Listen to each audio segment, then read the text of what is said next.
All right, everybody, here we go. We got another great production from Carenado. I just picked it up today, so I figured I'd go ahead and shoot you guys a review on it. This is the Carenado Cessna F406 Caravan 2 in all of its glory. So, what is a Caravan 2? The Caravan 2 is pretty much a, you'll see some similarities when looking at it. It's kind of a Frankenplane. This is a aircraft that was built off of parts from the Cessna 404 and the 425 series, the Conquest. This is a twin-engine bush plane. That's what this thing was designed for. It was designed to get into those places in those third world countries, carry a heavy payload, and be kind of the twin-engine cousin to the Cessna 208 Caravan. So we'll take a quick look here at the outside, and then I want to get this thing flying, get up in the air, and check her out. So. We got the doors open there. Open up the main exit. All right, there we go. You can see the beautiful detail. This is typical of Carenado. Just, you know, beautifully detailed aircraft, exterior and interior both.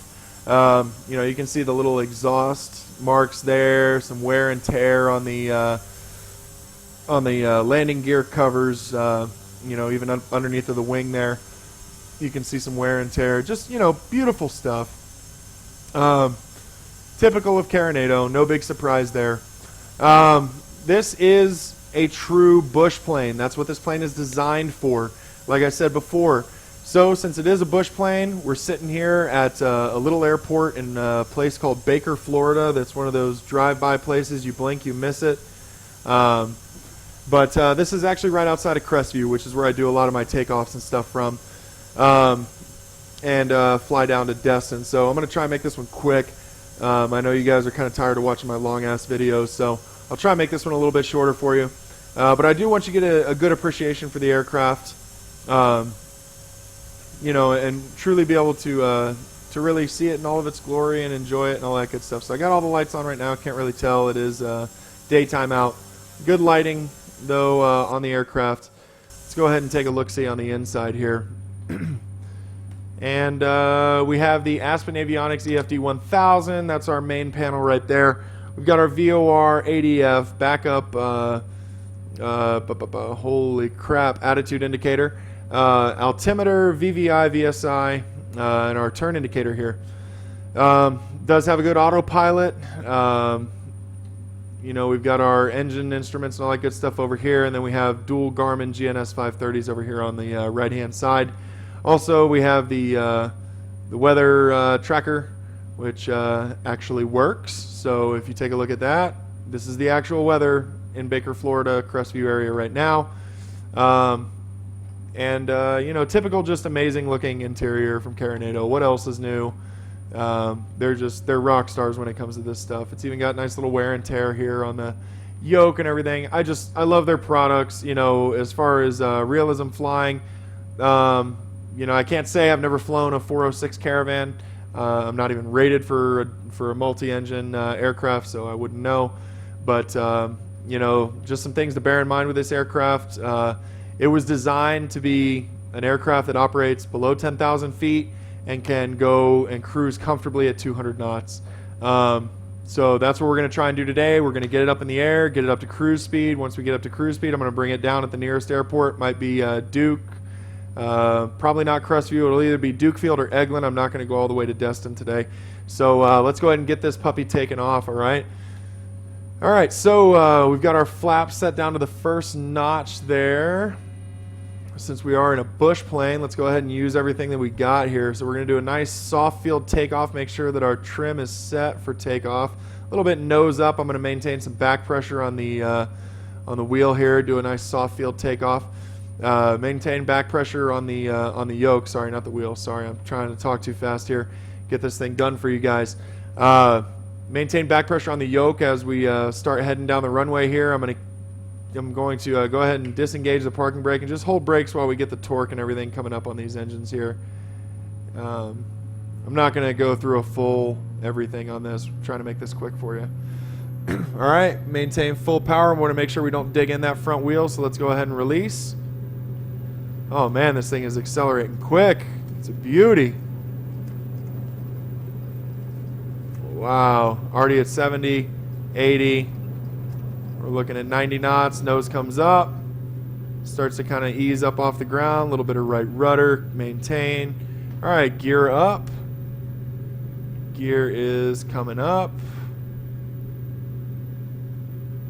And let's go ahead and bring those flaps up, and let's see what kind of climb performance we can get out of this bad boy. So I'm gonna try and climb. Let's pitch for. Let's just see what we get best climb here. This thing has just got power for days, so let's use it and see what happens. All right. Right now I'm at above a 3,000 foot per minute climb rate, so you can't really beat that. All right, we're starting to come down a little bit here. We'll see where she wants to level off at. Put in about a, say, 15-degree climb here. And we're holding steady at about 120 knots, 15-degree climb, just shy of 2,000 feet per minute, right at 2,000 foot per minute climb. I'm not gonna, well, I guess I'll take this thing up into the clouds, who cares, right? I got my GPS over there. So let's go ahead and turn to the right. Tell you what, I'm gonna level it off at 3,500 feet. So it seems we're gonna be there pretty doggone quick, yeah? And I'm gonna point straight for Eglin Air Force Base over here. You know what, let's make it 4,000 feet.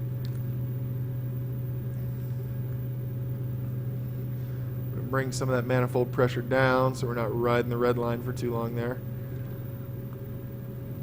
Alright, let us level off here. And she just wants to keep on climbing. Alright, let's check out our autopilot controls here. Let's set our altitude, select. Oh, look at that, man. Thing's trying to just climb away from me here. Alright, let's level off. I'm going to go ahead and bring my manifold pressure down some more. I mean, hell, I'm still in a climb here, almost 500 feet per minute, and it's cruising at 180 knots already. And the thing's just got power for days and days and days. That's the nice thing about these bush planes. You know, I mean, they're really designed to carry a lot, take off, and haul butt. So we do have full fuel. I didn't bother to check if we were fully loaded down with passengers or not. But here we go. Try and be good pilots and stay within that about 50-foot grace period here of our altitude. All right, so I mean, as you can see right now, I'm going to go ahead and keep pulling that torque back. Put it about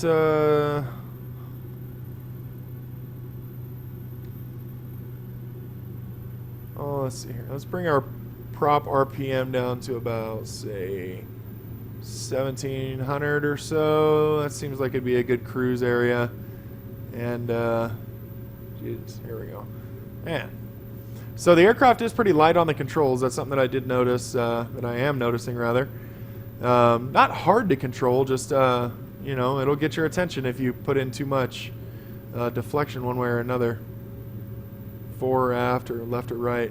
I mean, this full deflection rolls all over the place there. And we'll go up, and we'll go down. Probably exceeding G limits there, but just to give you an idea, that's full deflection each direction. I mean, it definitely gives you a wake-up call there if you go yanking around on those controls. So let's see, what else can we talk about with the 406 Caravan 2? So I did a little bit of research on these things. It looks like there's only 98 of them in operation. I can't remember if I said this or not earlier in this video. This is the second time I've tried to shoot this thing, so if I have, please forgive me. But you know, I described this thing as a Frankenplane. The aircraft was originally designed by Cessna in conjunction with Reims Aircraft out of Le France. And Cessna and Reims had a little bit of a falling out apparently, and Cessna has the design, I guess Reims has the production now. But like I said, there's only 98 of these things in production. They are actually now a special order aircraft only. They will still make them, but it's like by request only. They're not, you know, like a 172 or a 182 where they're just cranking them out hoping people buy them. Kind of have to ask for one. And The downside to it is that it is rather difficult to come by parts for these things, just because they are kind of a Frankenplane. So, you know, things are mixed matched, and then things are made to fit that maybe shouldn't fit. So, things like that, you know, just to be cognitive of. But you know, pretty much every person that's ever flown one of these, at least in the research that I did that I could read up on, they just have wonderful things to say about them. So, that's always good news. All right, so at this point, we're going to go ahead and start looking at making our approach into Eglin. So let's kind of let's see if we can plug in our 109er point 1. That's going to be the VA. What am I trying to say here? That is the ILS. Sorry for Eglin Air Force Base, but for some reason it's not coming up. Let me just verify that real quick. Map. 109er.1 ILS heading 194. Okay. Let me plug it in on this one too. See what I get.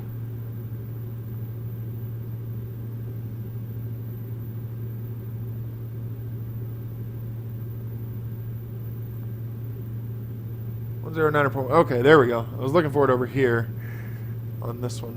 All right, so we are well above our glide slope. Go ahead and bring our props all the way back to full.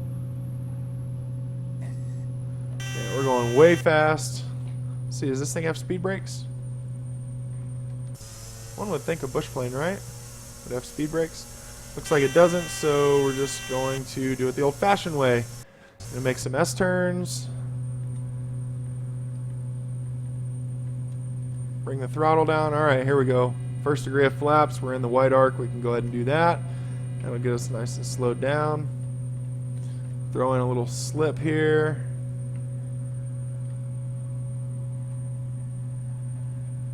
Go ahead and put our gear down. All right, now we're already down to 120 knots. Look at that. It's pretty doggone quick. Put this thing into a 3,000 foot per minute dive coming into the, trying to get on the ILS here. All right, we got our little bar moving in, so we know we need to start making our left turn to come on course, which I should have set over here to 194, but you know me, just kind of doing my flying, not really paying attention to the technical aspects of it here. I know what the heading is for the runway, so. Whoop. Sorry, 194. Alright, so we're just above glide slope now. Coming on. A little to the left, a little to the right, sorry, of the center line. Alright, maintain altitude here.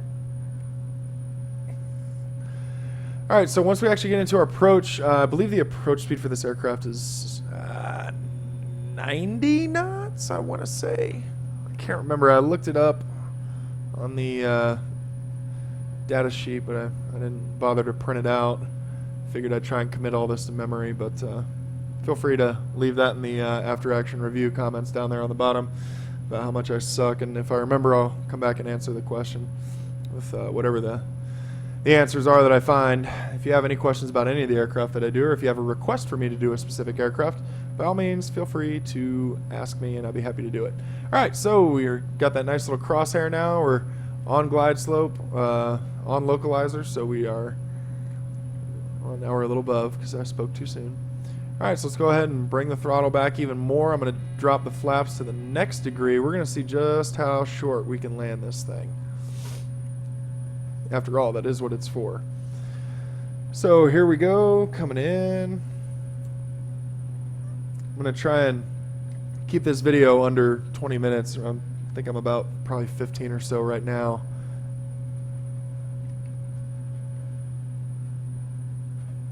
So here we go, back on glide slope, back on localizer. Looking good, we got 100 knots. So now we've slowed down, it's a little bit easier on the controls. It's not bouncing around on us so much, not trying to dive off into the ground. So that's good to know. Just kind of handling about like an F-18 earlier. But yeah, you know, I just wanted to give you guys a quick look, overview of the aircraft, and you know, whatever. And once we get on the ground, I'll cycle through all those views again so you guys can see everything on the inside. We'll take a look around, but in the interest of being expeditious. All right, flaps full down, bringing the power back on the engines. We're above glide slope, but I'm going to try and land right about there where those two white markers are. I'm not going to make that either. All right, looks like we're going for the numbers then. Oh, actually, I might make it at the white things. All right, let's check that out. That's about 1,000 feet into this runway. So let's put her down right there. All right, so we're at the first set of captain's bars there. And let's see just how fast we can get stopped. And look at that. We can make that taxiway. So from right there to right here, that's a bush plane. I mean, that's 1,000 feet, maybe a little more. I think it's 500 feet between each one of these, so 500, 1,000. See, I don't have my runway markers over here on the side that tell me how far it is. So anyhow, so let's go ahead and cycle through these other views here on the inside of the aircraft and give you a look around here real quick before I sign off from this video. So here's your co-pilot view, sitting in the right seat. And if any of you guys would like to fly with me, I've actually, I'm kind of trying to figure out how to do dual cockpit stuff online. So if any of you guys want to fly with me and, like, I don't know, like, I can teach you some stuff, I guess, or whatever, and like a Cessna, like the A2A Cessna, we can sit in that thing and fly it together or whatever. I mean, hey, if you want to, hit me up and we'll kind of do some research and figure out exactly how we do that, so we can switch the controls back and forth, and I can kind of give you instruction or whatever if you're interested. So this is back passenger 1 view. Let's take a look around in here. This thing is clearly this is like a troop transport. In fact, that's an interesting little fact. The Navy SEALs at one point owned one of these aircraft and used it as a jump aircraft. So that's a pretty cool little fun fact. I don't know why I remember that, but I saw it when I was looking up info about this aircraft. So that pretty much sums it up for the interior. Not really a whole lot of views there. Yeah, if you liked the video, if it was helpful to you, helped you make a decision whether or not you wanted to buy the aircraft, please do me a solid and give this video a like. Share it with your friends, your other aviation enthusiasts, people you play flight sim with, whatever. Let them know about it. Tell them to follow my channel, because I'll be doing pretty much if a new aircraft comes out, I'll probably be doing a review on it. So thanks for watching. Be sure to subscribe, and we'll see you later.